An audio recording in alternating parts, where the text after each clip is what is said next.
આજની ધર્મકથા. પ્રણામ. વિક્રમાદિત્ય હેમુ.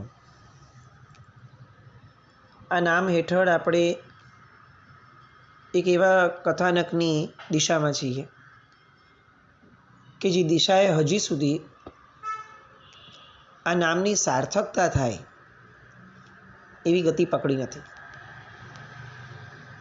પેલા જતીજીનું હેમરાજ શેઠ પાસે આવવું, હેમરાજ શેઠનું શેરશાહ પાસે જવું, શેરશાહ સાથે લડી અને હુમાયુને પરાસ્ત કરવો, બંગાળ જીતવું અને ત્યારબાદ દિલ્હીની ગાદી જીતવી, શેરશાહને પ્રતિષ્ઠિત કરવો ગાદી ઉપર અને હેમરાજ શાહનું પરિવાર સાથે રેવાડી ગામમાં આવી જવું. આ આખી કથાના સારરૂપ આટલીક વાતોની અંદરમાં ક્યાંય પણ આ હેમરાજ શેઠ કે જેને હેમુ કહેવામાં આવ્યા છે એ વિક્રમાદિત્ય બને છે એની કથા શરૂ જ નથી થતી.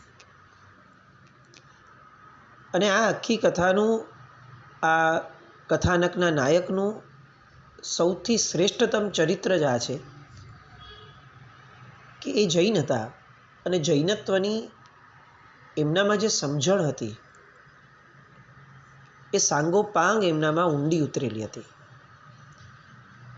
ઋષભદેવ ભગવાનની પાસે જ્યારે લોકો જાય છે, યુગલિકો, કે ભગવાન અમારે કલ્પવૃક્ષ હવે અમારી ભૂખ સંતોષતું નથી તો તમે કંઈક રસ્તો આપો, તો ભગવાન ધન ધાન્ય વગેરે વાપરવા કહે છે. પછી એ લોકોને લાગે છે કે આ તો કાચા છે,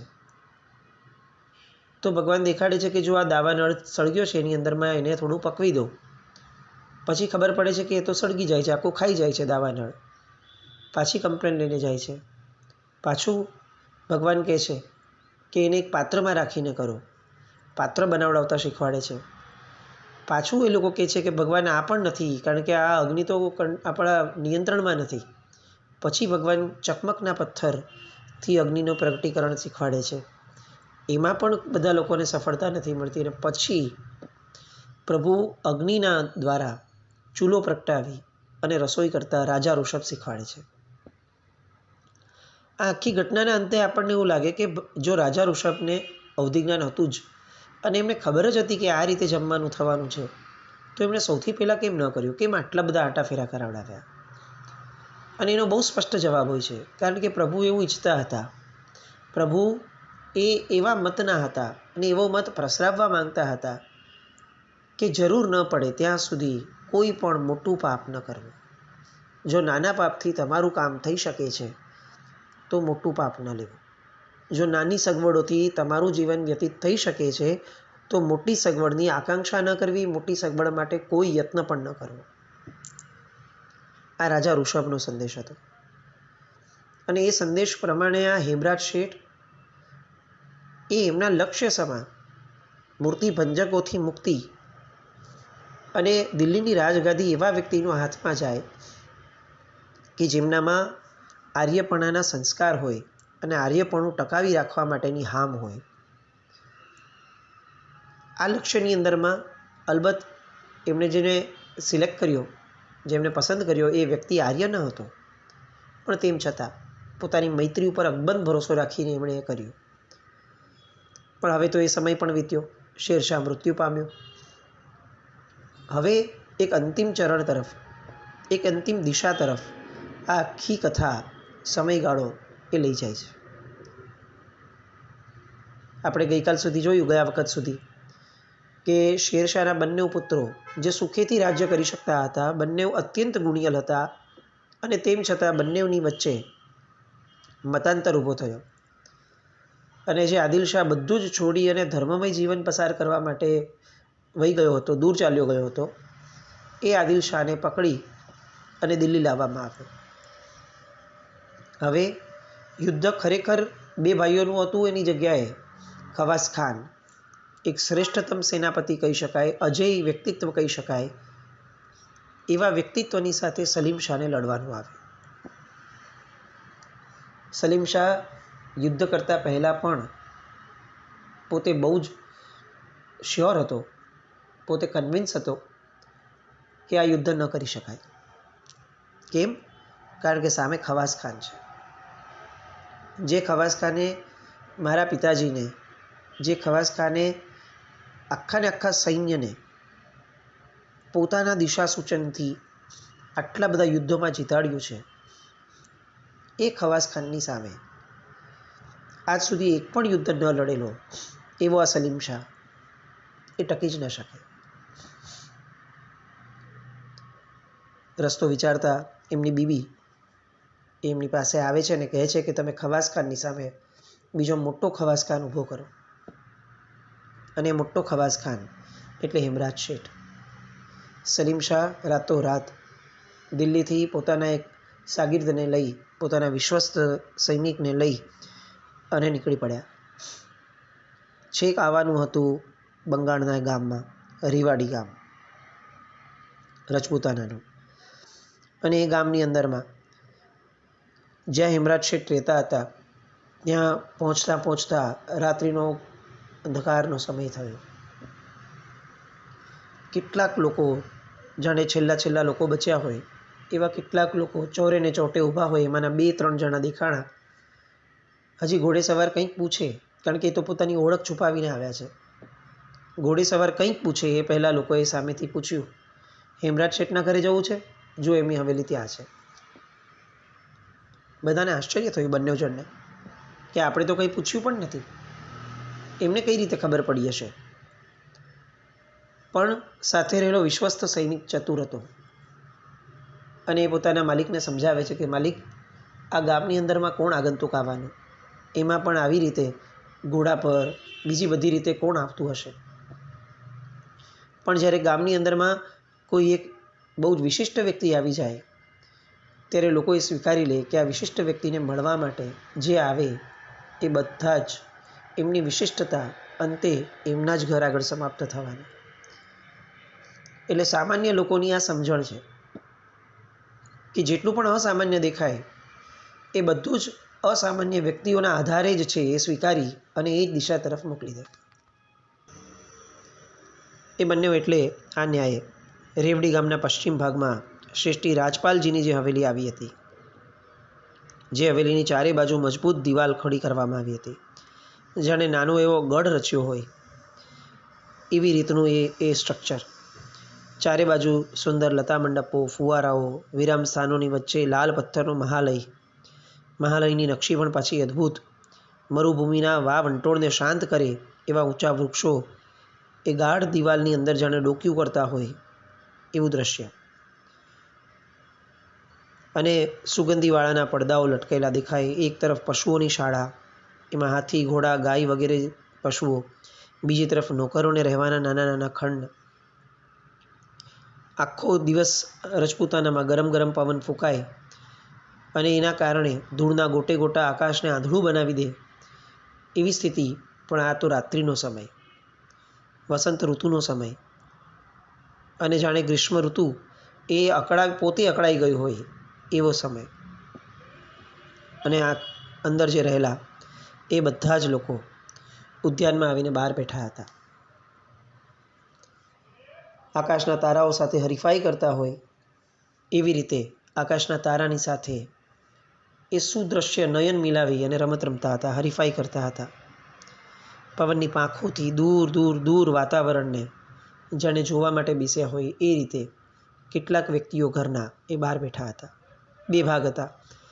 કેટલીક બાજુ અલગ વ્યક્તિઓ બેઠા હતા અને કેટલીક બાજુ 2 પુરુષો બેઠા હતા. રાત્રિના સમયની અંદરમાં એ 2 પુરુષો એમને બેઠેલા દેખાણા.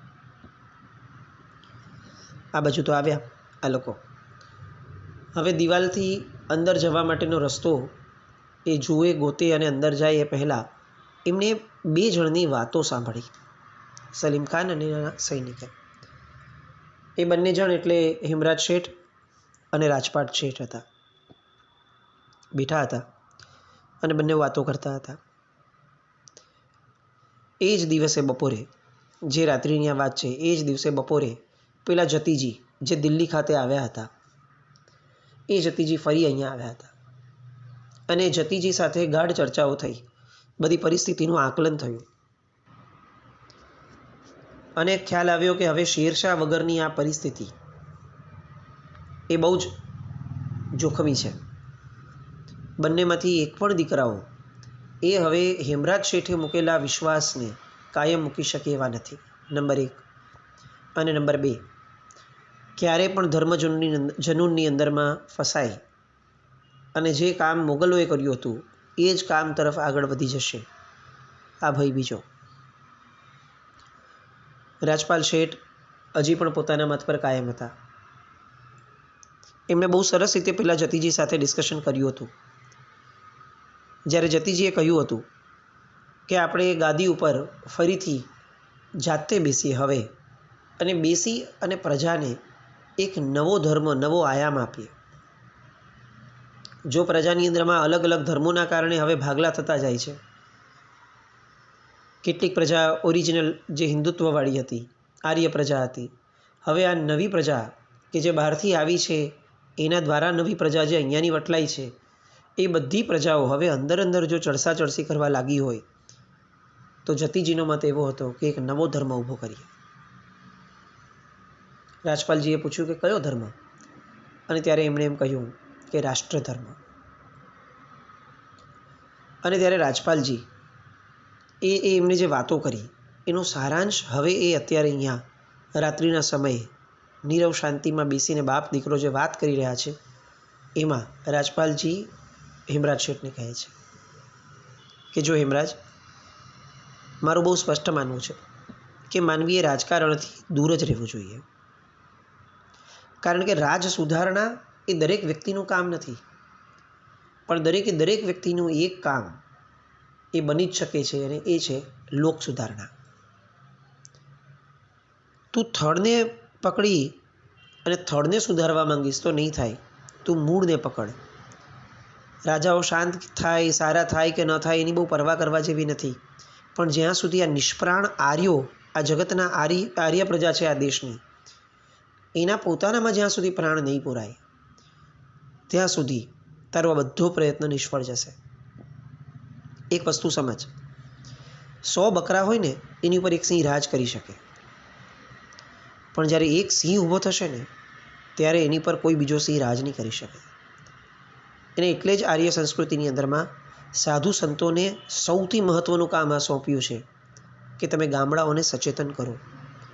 રાજવંશ આવે કે જાય, સામ્રાજ્ય જન્મે કે મરે, સત્તાના કેન્દ્રો બદલાય, હરે ફરે, જે થવું હોય તે થાય, પણ જ્યાં સુધી આપણી પ્રજા સાબૂત છે, આપણી પ્રજા હજી પણ ધર્મના શાસ્ત્રોના પાઠની અંદરમાં ડૂબેલી છે, કીર્તનના શબ્દોની અંદરમાં રમતી હોય છે, જ્યાં સુધી આપણી પ્રજાની અંદરમાં દાન, દશેરા, દિવાળી જેવા બધા તહેવારો ઉજવાય છે, હજી આપણી પ્રજાની અંદરમાં જ્યાં સુધી પંડિતોના ઉપદેશ સાંભળવાના રસિયા લોકો છે, ત્યાં સુધી આપણે કદી પણ આ દેશ ભ્રષ્ટ થઈ જશે એની ચિંતા કરવા જેવી નથી. આ દેશના લોકોને એક દિશા આપવા જેવી છે. આપણે હંમેશા દેશ બદલાવવાની વાત કરીએ છીએ, જે બહુ દુષ્કર છે. એવું પુણ્ય એ તો બહુ ક્વચિત લોકોને મળે, પણ જો લોકોની મનની દિશા બદલાવી દેવામાં આવે તો દેશ બદલાતા વાર નથી લાગતી. રાજપાલજીએ મત મૂક્યો પોતાનો, અને હેમરાજજીએ કીધું કે પણ પિતાજી, દેશના આંગણે યુદ્ધ આવી ગયું છે. જ્યારે રાજા ઉત્તમ નથી, જ્યારે કોઈ અદલનો ઇન્સાફ નથી થતો, તો કઈ રીતે વ્યવસ્થા ટકશે? અને રાજપાલજીએ કીધું કે જો ગામડાઓ સજીવન થશે તો રાજકર્તાઓને આપોઆપ આવીને નમવું પડશે. દેશનો ઉદ્ધાર ઈચ્છવાવાળા લોકોએ ધર્મના ઉદ્યોતની ભાવનાઓને આગળ વધારવી જોઈએ. જે લોકોને રાજસેવા દ્વારા દેશ બદલવો છે એ લોકોએ સમજવું જ પડશે કે લોક સેવા નહીં થાય ત્યાં સુધી આ રાજસેવાનો કોઈ અર્થ નથી. પિતા પુત્રની ચર્ચા ક્યારેય ન પૂરી થાય એવી ચર્ચા ચાલી રહી હતી. આમાં કોનો મત સાચો, કોનો મત નબળો, કોણ વ્યવહારુ, કોણ આદર્શની વાતો કરવાવાળો, એ નક્કી જ ન કરી શકાય એવી ચર્ચા. બહાર ઊભો સલીમ શાહ એ સમજે છે કે મારા પિતાજી કેવા વ્યવસ્થિત વ્યક્તિના હાથથી ઘડાયા હતા, અને એ એની અધીરાઈ એ હવે દેખા દે છે. ત્યાંના સૈનિકને કહે છે બહાર ઊભેલા દરબારને કે જરા એમને કહો કે 2 જણ મળવા આવ્યા છે. બંને જણા સમાચાર મોકલાવે છે. હેમરાજ શેઠ બોલાવે છે અને બંને બાપ દીકરો બેઠા છે, પિતા પુત્ર. ત્યારે આ સલીમ શાહ અને એમનો વિશ્વસ્ત સૈનિક જાય છે અને જઈને તરત કહે છે, શ્રેષ્ઠીરાજ, હું સલીમ શાહ છું. અને તરત જ હેમરાજ શેઠ ઊભા થઈને પૂછે, ઓહો, તું તો કેટલો જવાન થઈ ગયો. અદ્દલો અદ્દલ તારા પિતાજી જેવો દેખાય છે. મારો શેર એ જુવાનીમાં એકદમ આવો જ દેખાતો હતો. આવો જ એનો પગનો અવાજ, આવું જ એનું ગર્વથી ઉન્નત એવું શિર, આવું જ એનું ગંભીર એવું મોઢું. તું જાણે હુબહુ મારા શેરશાહની આવૃત્તિ છે. બેસ બેસ. અને ત્યારે સલીમ શાહ કહે છે કે તમારી આ પ્રીત મારા પિતાજી સાથેની બાળપણની, તમે જ્યારે એકબીજા સાથે રમ્યા કર્યા બધું જ થયું, ત્યારે આ બધી જ વસ્તુના અંતે જ્યારે મારા પિતાજીનું મૃત્યુ થયું ત્યારે એમણે એક શબ્દ કહ્યો હતો. આજે હું એ શબ્દ તમને સંભળાવવા અને એ શબ્દનું ઋણ ચૂકવડાવવા હું આવ્યો છું. હેમરાજ પૂછે છે, કયો શબ્દ? મારા મિત્રનો અંતિમ શબ્દ કયો હતો? અને ત્યારે એમણે એમ કીધું કે જરૂર પડે હેમરાજ ઝવેરીને, મારા વફાદાર દોસ્તને યાદ કરજો. અને આજે જરૂર પડી છે. તમને યાદ કરવા માટે આટલો વિકટ પંથ ખેડીને આવ્યો છું. શેઠ, શેરશાહનું સામ્રાજ્ય ભાંગીને 2 કકડા થવાની અણી પર છે. એના હાથ જેવા 2 દીકરા વેરના મેદાનમાં આવીને ખડા છે. અને આ બંનેની સાથે સીપે સલાર ખવાસ ખાન, એને કઈ રીતે સંભાળવો એ બીજો મોટો પ્રશ્ન છે. મુબરીઝ ખાને આપેલો દગો, એ બધી જ વાતો એમણે હેમરાજ શેઠને કરી. અને હેમરાજ શેઠના મોઢામાંથી સહસા નીકળે છે, આ તો શેર ગયા અને શિયાળિયા મેદાનમાં આવી ગયા. અને તરત જ કહે છે કે હું તો રાજકાજથી અલગ છું, મારા પિતાજીની પણ અનિચ્છા છે. રાજપાલજી ત્યાં ઊભા જ છે. અને એ સમયે પેલો સલીમ શાહ એ રાજપાલજીને કહે છે કે જુઓ, ભૂલ થઈ છે, માફ કરવા જેવું છે, પણ મારું શિરછત્ર એટલે કે મારા પિતાજી એ તો ગયા. તમે મને તમારા દીકરાના મિત્રનો દીકરો ગણો તો દીકરો, આજનો કહેવાતો શહેનશાહ ગણો તો શહેનશાહ, અને તમારા આંગણે આવી ઊભેલો ભિખારી ગણો તો ભિખારી. પણ હું ભીખ માંગવા આવ્યો છું કે મને એક શિરછત્ર આપો. મારા માથે જ્યાં સુધી હવે કોઈ શિરછત્ર નહીં હોય ત્યાં સુધી મારું અને આ દિલ્હીની ગાદીનું અસ્તિત્વ એ શક્ય નથી. હેમરાજ શેઠના પિતાજી રાજપાલજી બહુ જ સ્પષ્ટતા સાથે એને એમ કહે છે કે સલીમ શાહ, રાજકાજ એ તો જ્વાળામુખી જેવું ગણાય. એમાં જે ગયા એ ગયા. અને જનારાઓ એકલા જતા હોય તો ઠીક, પણ એ જ્યારે જાય છે ત્યારે એના આખા કુટુંબને, એના સંતાનોને પણ ઘણું વેઠવું પડે છે. મેં પણ સુબાઓને ત્યાં ચાકરી કરી છે. હેમરાજને ઝવેરી રહેવામાં જ માલ છે. હેમરાજ એકલો નથી, એનું કુટુંબ છે. અને સલીમ શાહ ત્યારે એમ કહે છે કે મને મારા પિતાજીના છેલ્લા શબ્દો, એનું શું કરવું મારે, મને આપ એ જણાવો. અને ફરીથી રાજપાલજી કહે છે કે જુઓ, તમારા પિતાજી મર્યા અને એમણે તમારા માથે ભાર મૂક્યો. આજે એ ભારની અંદરમાં પડેલા તમે એ કેટલો ભાર અનુભવો છો. રાજકારણ માત્ર એ ભાર છે, સત્તા માત્ર એ ભાર જ છે. હવે સામે ચડીને હું મારા દીકરાને એ ભારમાં કેમ નાખું? અને સલીમ શાહ કહે છે કે આજે તોફાન આવી પડેલી આંધી જે છે, બસ એને ખાલી પૂરી થવા દો. પછી તમે કહેશો તો હું શ્રેષ્ઠીને આ બજાર દારોગાના પદે મૂકી દઈશ. એમની સલાહ પ્રમાણે હું મારા પ્રાણમાં પ્રાણ પૂરીશ. પણ જૂના સંબંધને વિસાર્યા વિના, ભૂલ્યા વિના આપ કૃપા કરી મને હેમરાજ શેઠનું શિરછત્ર મને આપો. અને બસ છેલ્લે રાજપાલ શેઠ એ અંતે ભાવિ ભાવ સમજી, પોતે ધર્મના જાણકાર છે, પોતે રાજકારણના જાણકાર છે, જીવન આખાના અનુભવના વિધેલા છે. અંતે સમજે છે કે દેશને પણ જરૂર છે, ધર્મને પણ જરૂર છે. અને છેવટે ભાવિ ભાવ કહી અને પોતાના દીકરાને કહે છે કે જાઓ હેમરાજ શેઠ, તમે આમ પણ હેમરાજ શેઠ રહેવા સર્જાયા નથી. જેની માટે તમારું સર્જન થયું છે, જે તમારું અવતાર કાર્ય છે, એ કરવા માટે હું તમને રજા આપું છું. પેલી બાજુ કુંદન વગેરે બેઠા હતા. એ બંને પાસે તો જ્યારે પોતાના ઘરના વડીલે કહી દીધું છે એટલે એમના મનમાં વિકલ્પ થવાનો પ્રશ્ન નથી.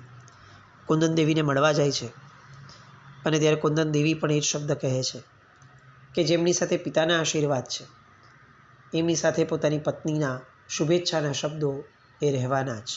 પણ એટલું ચોક્કસ યાદ રાખજો કે હું કોઈ સામાન્ય સ્ત્રીની જેમ તમારી રાહ જોવામાં જીવન નહીં વિતાવી દઉં. હું ચોક્કસપણે તમને દ્રઢપણે કહું છું કે હું રાહ જોવા સર્જાઈ નથી. હું રજપૂતાણી છું અને વિરલ રજપૂતાણી છું. તમારે આવવું જ પડશે વહેલી તકે. એ દ્રઢ સંકલ્પ આપીને જાઓ. અને હેમરાજ શેઠ બહુ ખુમારીપૂર્વક પોતાના પરિવારજનોએ પોતાને આપેલી આ રજામંદીને સ્વીકારી અને હવે જંગના મેદાનની અંદરમાં કૂદી પડવા માટે સલીમ શાહની સાથે જાય છે. અને એ ઝવેરી એ હવે યુદ્ધનો દેવતા કઈ રીતે બને છે એની વાત માટે ફરીથી આવતીકાલે મળીએ. જીને આજ્ઞા વિરુદ્ધ કંઈ પણ બોલાયું હતું